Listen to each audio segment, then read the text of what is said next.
যে কোনো ছুটির আনন্দই যেন অন্যরকম এক উৎসবের জানান দেয়। আর এবারের ঈদ উল ফিতরের ছুটি, সেটি যেন এক দীর্ঘ নিঃশ্বাসের পর স্বস্তির বিশ্রামের সুবর্ণ সুযোগ। নাগরিক ব্যস্ততাকে পাশ কাটিয়ে কর্মজীবী মানুষ এবার ব্যস্ত তাই ছুটি কাটানোর পরিকল্পনা নিয়ে।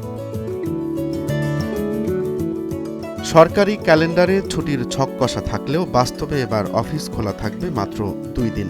বাকি 11 দিনের বেশিরভাগ জুড়েই রয়েছে ছুটি। টানা ছুটির এমন মিষ্টি ফাঁদে পড়তে যাচ্ছে এবার পুরো দেশ। 26 মার্চ মহান স্বাধীনতা দিবস, এরপর 27 তারিখ একদিন অফিস খোলা থাকলেও 28 তারিখ শবে কদর ও শুক্রবারের ছুটি। সাধারণ ফ্যানের দিন শেষ, আকিস ফ্যানে বাংলাদেশ। পরদিন 29 মার্চ থেকেই শুরু হচ্ছে ঈদের আনুষ্ঠানিক ছুটি। একটানা চলবে 2 এপ্রিল পর্যন্ত। এরপর 3 এপ্রিল অফিস খুলবে ঠিকই, কিন্তু তার পরের 2 দিন শুক্র ও শনিবারের সাপ্তাহিক ছুটি, অর্থাৎ 26 মার্চ থেকে 5 এপ্রিল এই 11 দিনের মধ্যে কর্মদিবস মোটে 2 দিনের। এমন লম্বা ছুটি মানেই ঢাকার রাস্তাঘাট শুনশান, অফিস পাড়ায় নিস্তব্ধতা। সাধারণ ছুটির পাশাপাশি নির্বাহী আদেশের ছুটিও যুক্ত হওয়ায় এবারের ঈদ ছুটি যেন বস্তুত দীর্ঘ অবকাশে পরিণত হয়েছে।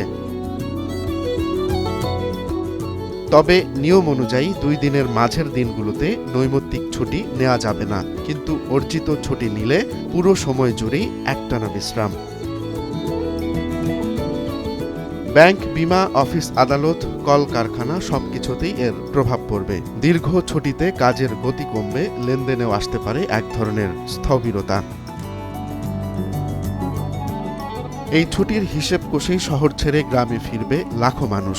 তবে বাড়ি ফেরা যাত্রীদের জন্য কি এবারও সেই চিরচেনা যানজট আর টিকিটের সংকট অপেক্ষা করছে? বাস, লঞ্চ, ট্রেনেও কি একই ধরনের ভিড় অপেক্ষা করছে?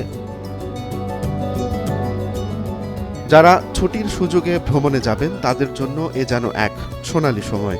ধারণা করা হচ্ছে দেশের পর্যটন কেন্দ্রগুলোতে এবার বাড়তে পারে ভিড়। অন্যদিকে বাড়তি আয়ও হতে পারে পর্যটন শিল্প থেকে। তবে ব্যবসায়ীরা এই ছুটির ফাঁদে কতটা খুশি? কারণ ছোট বড় ব্যবসা প্রতিষ্ঠান বন্ধ থাকলে বাণিজ্যে আসতে পারে স্থবিরতা। তবে আসার কথা এবার ঈদের বাজার আগেভাগেই জমবে বলে মনে করা হচ্ছে। কাজের ব্যস্ততা ভুলে পরিবার পরিজনের সঙ্গে কাটানোর এমন লম্বা সময় কজন পায়? তাই এবারের ঈদের ছুটি উপভোগের সেরা সুযোগ হাতছাড়া করতে চাইবেন না কেউই। কিন্তু ছুটির পর কর্মস্থলে ফিরতে গিয়েই যদি শুরু হয় আরেক ভোগান্তি, তাই আছে শঙ্কাও। 11 দিনের মধ্যে মাত্র 2 দিন অফিস খোলা, এমন ছুটিতে মজা যেমন আছে তেমনি আছে কর্মক্ষেত্রে ধীরগতির শঙ্কাও। তবে চাকরিজীবীদের জন্য এ যেন এক অপ্রত্যাশিত উৎসব। একদিকে ঈদের আনন্দ, অন্যদিকে বিশ্রামের লম্বা অবকাশ। এই ছুটির ছন্দে এবার মেতে উঠবে পুরো দেশ। রোমান্স তালুকদার, নয়া দিগন্ত।